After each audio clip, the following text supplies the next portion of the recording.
Bonjour à toutes, bonjour à tous. Il est midi passé de quelques secondes en ce dimanche d'élection fédérale. Les bureaux de vote viennent de fermer leurs portes. Alors qui seront vos représentants à Berne pour les 4 prochaines années? Le Parlement va-t-il glisser à droite comme le prédisent les sondages? Nous sommes ensemble jusqu'à 23h30 pour vivre cette journée minute par minute. Soyez les bienvenus. Toute la rédaction est mobilisée pour vous faire vivre cette journée. Dispositif à la hauteur de l'événement. La RTS est sur le qui-vive, à commencer par nos correspondants régionaux. Nous serons en direct dans l'ensemble des cantons romans, dans le canton de Berne. Nous nous rendrons à Zurich, d'où nous garderons un œil sur ce qui se passe en Suisse alémanique. Nous irons au Tessin, bien évidemment. Et puis, nous nous rendrons à Berne, dans les couloirs du Palais fédéral, où vous êtes, Pierre Nebel. C'est là que se sont donné rendez-vous les états-majors des partis pour suivre cette journée.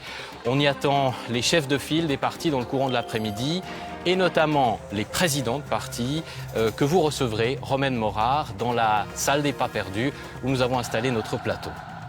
Bonjour Pierre-Olivier, bonjour à tous. Je vous dis bienvenue à Berne parce que c'est effectivement une première. Pour la première fois, le Palais fédéral ouvre ses portes un jour d'élection fédérale.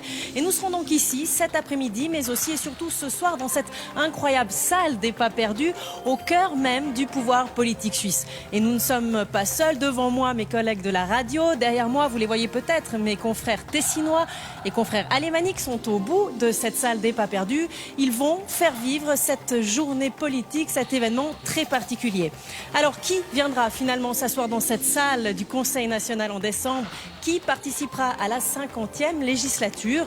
Eh bien, nous le découvrirons ensemble tout au long de cet après-midi. Les candidats seront là pour découvrir, décortiquer, analyser les résultats.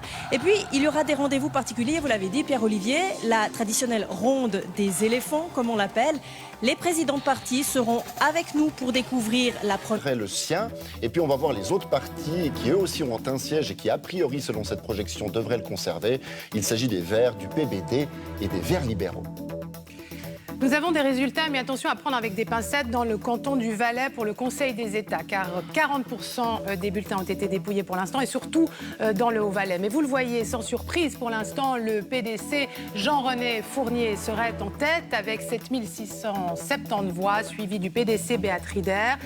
Viennent ensuite l'UDC Franz Ruppen, talonné par le PLR Pierre-Alain Grichting, et suivi du socialiste Thomas Burgener, est un petit peu plus loin quand même, à 2000 voix de différence. Qui sont calculés, qui seront calculés par les statisticiens de la SSR au fil de l'après-midi, des projections qui vont concerner une quinzaine de cantons. On va donc essayer ici de donner de l'épaisseur aux statistiques, de leur donner un peu de chair. Tous les cerveaux qui sont rassemblés derrière moi ont une mission aujourd'hui, c'est lire les tendances politiques qui se dessinent au plan roman et national au fur et à mesure que les résultats tombent.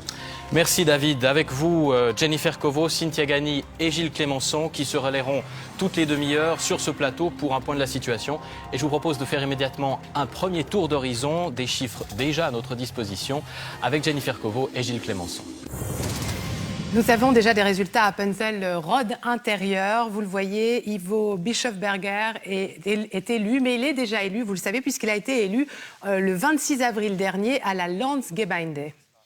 On part dans l'autre demi-canton, à Punzel-Rhodes extérieur, avec un seul candidat aux États, un candidat qui devrait donc être élu. Il s'agit d'Andrea Caroni, qui est actuellement conseiller national à Punzel-Rhodes extérieur. Merci Gilles, merci Jennifer. Prochain point résultat à 12h30 et puis d'ici là, vous nous interrompez si vous le jugez utile.